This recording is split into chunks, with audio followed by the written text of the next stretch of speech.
With another video. I definitely appreciate everybody that liked, commented on the last video. Thank you. I appreciate it a lot. The last video was about ASAP Rocky going over his best and worst outfits with GQ over the past, I would say 10 years in the span of his career. So definitely appreciate that. Back again with another banger. This one's a little bit different. So if you've seen in the media or in the news or online, YouTube too, it's been going kind of wild. The Joe Budden podcast recently had like a lot of things happen back to back. The biggest thing is that Mal and Rory, who were on the podcast, they were co-hosts with Joe. They recently got, I guess, fired or left. They pretty much left, but Joe fired Rory.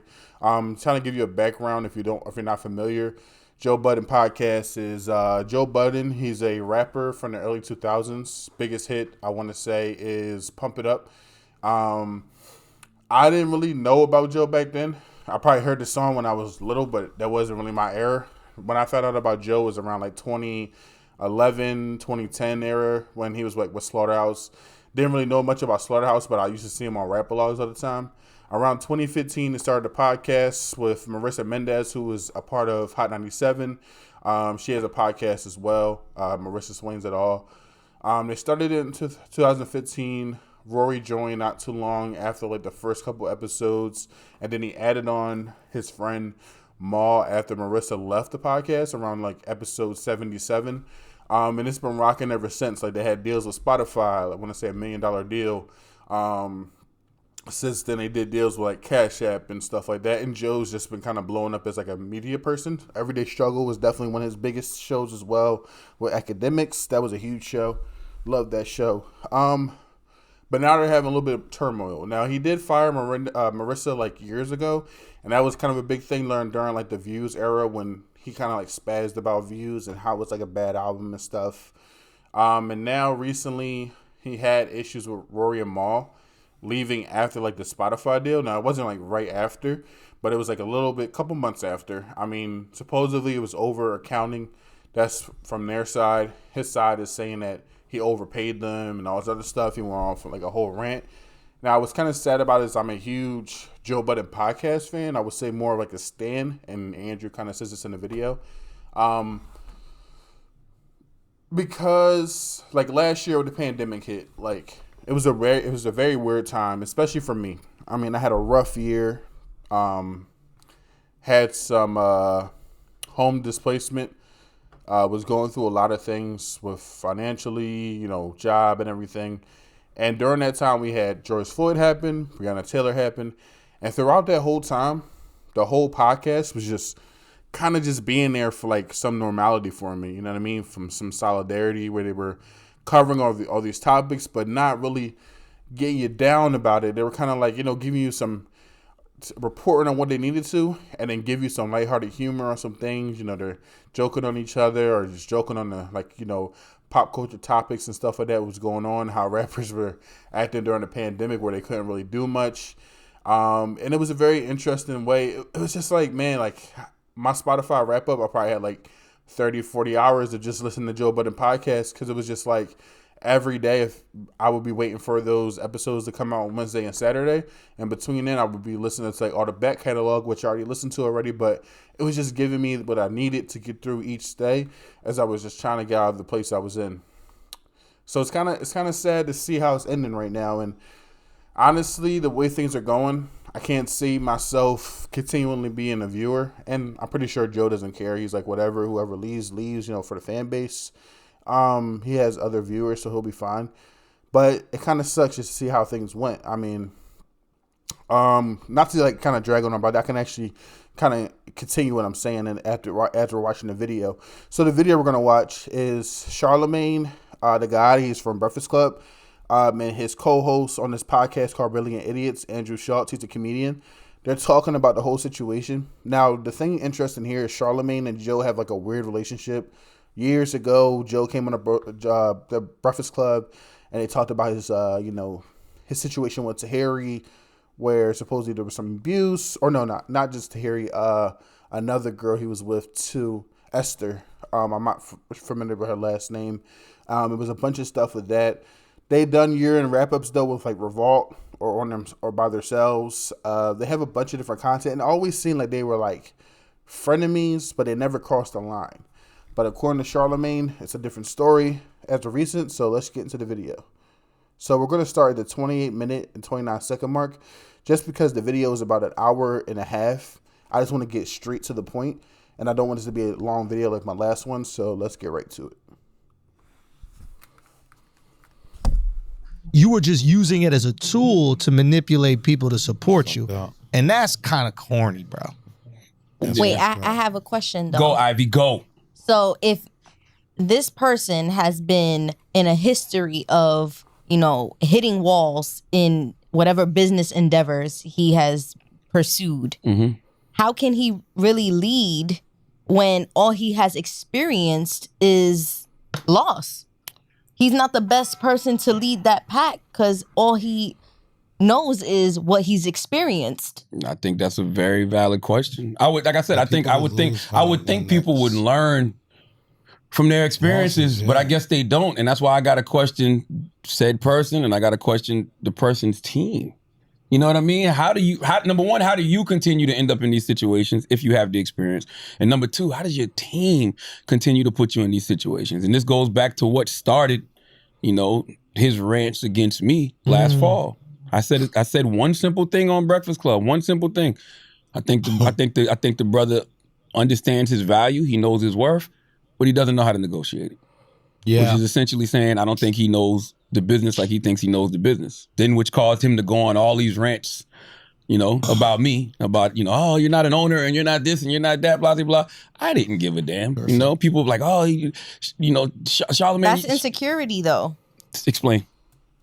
So last year, it was last year during the fall, like you said, there was a whole big thing about during the negotiations towards the end of the Joe Budden podcast deal with Spotify. It was around that time when Joe was like, time to stick them up. You know what I mean? Like we put up numbers. They were on Spotify's year-end list as the #1 podcast. They put up some crazy numbers between there and YouTube. So at that point, it's like, we're here for the bag now. Like you just gave Joe Rogan $100 million. They kind of saw it as, like we deserve our equivalent to that, whether it not be $100 million, a little bit less or whatever, but they deserve a bag. During that time, Joe starts going in on Spotify. You know what I mean? When the negotiations didn't go right, it's the end of the deal. Joe starts, discussing everything that's going on with Spotify. And Charlemagne kind of gives his critique on whether it be this podcast or Breakfast Club. He says that Joe needs to learn how to negotiate. Joe goes off. Tells Charlemagne he's not an owner because around that time, Charlemagne announced that he had a podcast, deal with iHeartMedia for the Black Effect Network. He is a 50-50 owner, based on what he said. And Joe's telling him he's not an owner and all this other stuff. And Joe's saying that he does it independent because he was coming out with his Joe Budden Network at that time. I don't know if it was announced right then and there, but I guess that's what he was planning to do with Spotify. He came out with a bunch of podcasts afterwards when they left Spotify, or at least announced it. And then during that time too, there was a whole big thing when the Tahiri thing came out when she did an interview with Hollywood Unlocked with Jason Lee, and he kind of inferred or kind of made it seem that Charlemagne was the one putting out a smear campaign against him during that time to make it hard for him to get a deal either with Spotify or somewhere else. So it was like a whole big thing, and Joe was ranting on this podcast and was going in, and everybody's listening, and we're trying to figure out like what's going on. Like there wasn't really much sit on Charlemagne's side besides I think he did identify like I didn't put out a smear campaign, but he also said like I'm just saying you don't know how to negotiate. I think eventually Joe said they had a phone call where he's like, we're not going to discuss about each other anymore. That's what we both agreed on, and I don't know what happened I don't remember what happened from there, but we'll kind of continue on. That's if you're saying something that's not even a diss, I think that's constructive criticism. Yes. I think that is like just general basic analysis. I thought so. So when you come back in defense, especially, that's like if you're saying, Ivy, I think that, you know, you work really hard, but this may not be for you. I'm not gonna be like, well, that's why you bald head, and that's why like that. You just deflecting. Why you have to say bald headed? I'm just. I mean, it's not what I feel is what you are. But it's just you're deflecting the point. Yeah. You know what I'm saying? Is thank you for that information. Thank you for your opinion. Now I'm gonna look at why you may think that. Yeah. You know, and I'm gonna work on it so you don't have another comment to say about my business again. But that's the way you do it. That's competition. And the worst part about that, you know, yes, constructive criticism. Then we even get on the phone and chop it up about that criticism.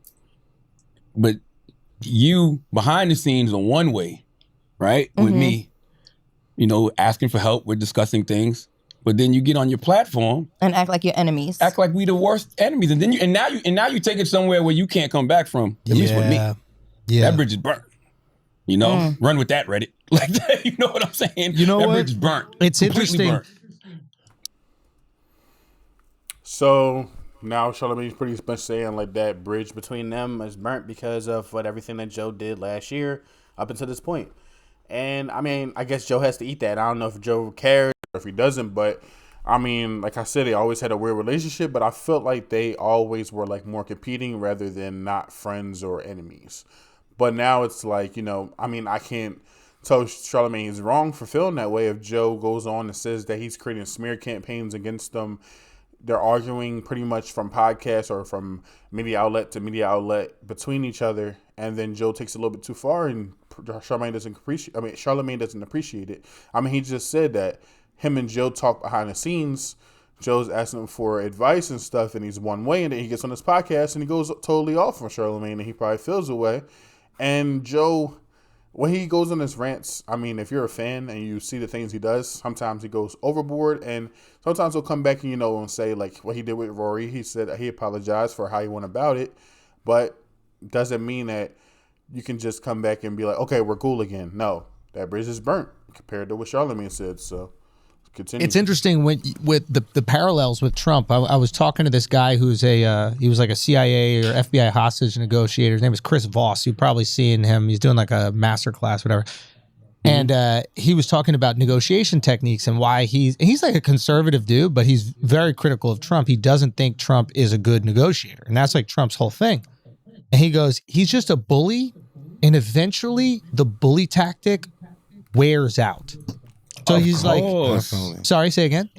Of course. Oh, bro. yeah. I've said this analogy a million times. I'd rather be the sun than the wind, right? Remember, have you ever heard that story about there was this guy, he was walking with a coat on, he had a big trench coat and he had a hat, and the sun and the wind was like, let's see who can get him to take his clothes off first.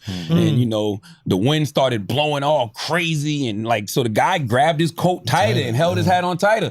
The sun was like, watch this. The sun came out, he was warm, he was loving, he was radiant. That dude got naked and sat under a tree. I'd rather be the sun. So he was saying what Trump had owned the real estate, I think it was by like Hudson Yards in New York for years, but couldn't get it built up. This is before Hudson Yards popped up. You guys know Hudson Yards over on the west side. And he couldn't get anybody to develop it because all the people he'd already burned the bridges with. They're like, we did a building with you and it fucking was the worst. So I don't want to work with you again. Eventually he had to sell it. And then within a few years, it becomes the Hudson Yards development that is right now in New York. These buildings are crazy, blah, blah. Point is, you eventually run out of people to fuck over. You keep on fucking over someone else. You keep on fucking over someone, keep on fucking over, and you run out of people to fuck over. And it's just the audacity, right? Like, if you're one way with me behind the scenes, but then you get on camera in front for the people that's, you know, watching you. I'm watching this like, oh, I can't do business with this. I don't fuck with you. What was the reason? I don't even respect you, because here's the thing. This is what I love about life, right? We live in this era where people got platforms, so people can do YouTube videos, they can do their podcasts. Here's the thing. I know you're lying.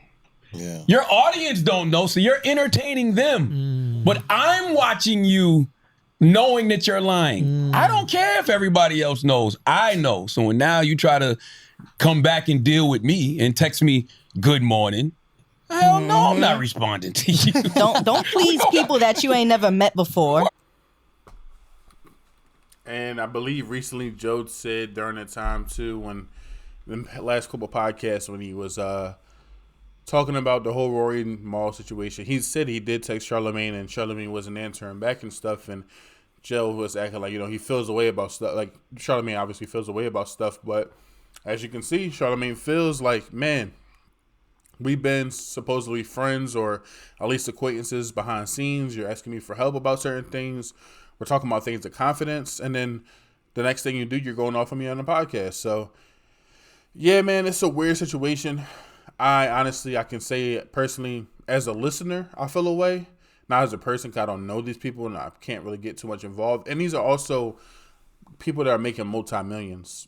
I mean, honestly, what can we really say about that? You know what I mean? Like, we don't know anything about making millions, or at least I don't, the average person. But it's just hard. It's just a harsh thing to see when you're used to seeing or waking up on this is Saturday for me.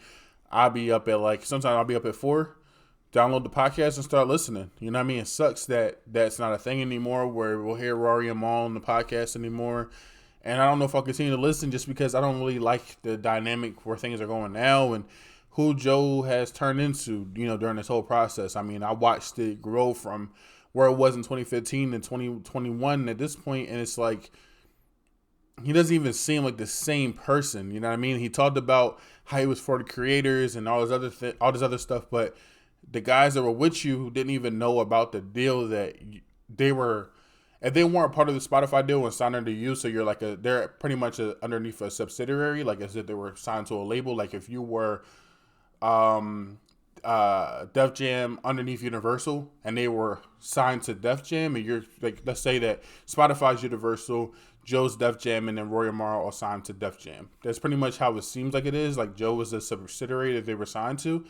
They still need to be aware of their personal, the stuff that's going on. Obviously, there was a disconnect there, and I'm not saying they should know about your deal. I don't know anything about $1 million deals. I've never been a part of it. But if they're saying the percentage-based contracts, who knows that they were entitled to know the information about accounting? But obviously, there was a disconnect there. And you're saying that you're standing up for the creatives and all this other stuff, but when it comes to your actual friends, it's like you kind of turn the other cheek, or you at least your character just turned into something else. And you just, because instead of trying to come with love and understanding, you just turn straight to a person that kind of came for their character. And it kind of sucked because they were quiet behind the scenes. Obviously, didn't come to the podcast and stuff. You had to do what you had to do, but you could have still patched it up. Even when they came back, you were talking to them like they were like kids, like your kids or something. Like, I don't owe you anything and stuff like that. And it's just like, man, it just felt weird and nasty. But yeah, man, so that's pretty much the video. Just wanted to kind of give y'all something. I was actually trying to post this yesterday, but I had some technical issues. But want to make sure I can kind of give you another video later on today. But again, I'm a fan of this podcast, Brilliant Idiots. I'm a fan of the Joe Budden podcast, and I hope that one day they can kind of patch things up. If not, then I don't know. I'll be looking out to see if Rory and Mal actually do a podcast. I saw their response. I listened to everything they said, and you know what I mean? It's just a weird situation, but yeah, man. So that's pretty much everything. We could kind of dive a little bit further if you guys want to hear about the smear campaign thing that Charlamagne responds to. Let me see if I can find it. Versus the people that you're gonna see at dinner one day. This is available on Audible right now. I'm working, bro. I don't have time for the.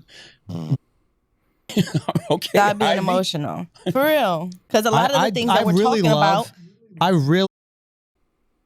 When people ask, why I don't speak on certain things, I don't want to. Me. You don't need to. I don't need to. Things out there to do it. You know what I mean? The times I was doing that, the times I was being a caricature, so old. You know how you go to a club and nobody.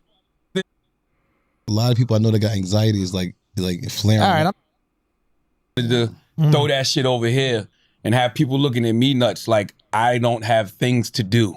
I think it's around pronounce smear. Man, oh, there we go. When it's just all this other stuff. Right. I think it's something to do with the moon though, because it's like a lot of people I know that got anxiety is like flaring. All right, I'm taking a pee. I'll be back. Hold on. Hello? Are we recording? Hold on. Are we recording? Yeah. Listen, I got one more thing to say before we move on from this situation, because I promise you I'm not talking about this shit no more. Okay. Ever. Okay. Again in life. But since we are on the subject, I do just want to say Get it this, off your chest. You wrote it down? No, I didn't write it down. What Ivy said was very true. We don't want you to fall. We want you to learn. You know, when bridges get burnt with me, it's just when people, you know, go out of their way to, you know, assassinate my character. But also, when it's just lies being told. There's no smear campaign. Like I want this is what I want you to learn. I want you to hold yourself accountable, right? Don't blame people for shit that you got yourself into. You know what I mean? That was just a deflection tactic to say it was a smear campaign. How did I start that? That's when I knew I don't fuck with this dude. You can't even pronounce smear. Man, shut up, man. Shut up. But I'm just saying that's yet another reason why it's like, God bless you. I wish you the best, but you know, that bridge over here is burnt. Like, come on. You know that was not the case. But in order to deflect from whatever bullshit you had going on in your life, you wanted to throw that shit over here and have people looking at me nuts like I don't have things to do. You know what I mean? But don't ask me no more about that shit ever again. I don't want to talk about it. I got too many companies to run into. All right, man. So like I said, Charlamagne's denying like he didn't have anything to do with the smear campaign. And again, I don't see a reason for him to lie. And it was a bunch of stuff going on. Like I said, there was the whole Tahiri interview with Jason Lee on Hollywood Unlocked, and she said that the whole allegations about Joe. And then recently we had the Olivia Dope situation that came out too, where we saw the videos and, you know, saying that she felt uncomfortable in a situation where he was making a lot of sexual innuendos and sexual harassment and stuff like that, and kind of leading with different conversations. So yeah, man, there's a lot of stuff in there. It's really, really messy. I pray that everybody gets the healing that they get. Definitely want to make sure that, you know, we don't condone anything with sexual harassment or anything like that. And we're here to listen to all women and make sure we believe all victims. But yes, man, anything that you guys want to comment in the comments about this. I kind of just want to know how everybody feels about the whole Charlamagne and Joe situation, just because I feel like they were good together. I mean, I love the year in wrap-ups they did. I love when it was playful banter, when they would kind of do like the Brilliant Idiots collab with Joe Budden podcast and vice versa, and him and Joe would come together for their different things, and Joe would come on the Breakfast Club. But yeah, man, so this is the whole video. I definitely appreciate you guys, tuning in with me. Please like, comment, subscribe. Let's build this channel up. Comment, tell me what you guys want me to react to. If you have videos you want me to react to, I'm commonly going to like gravitate to music and podcast stuff just because that's what I'm interested in. But if you guys have anything that you feel like I could, kind of give you commentary on, just let me know. But I'll continue to churn out the videos for you guys. But thank you. Enjoy the rest of your day.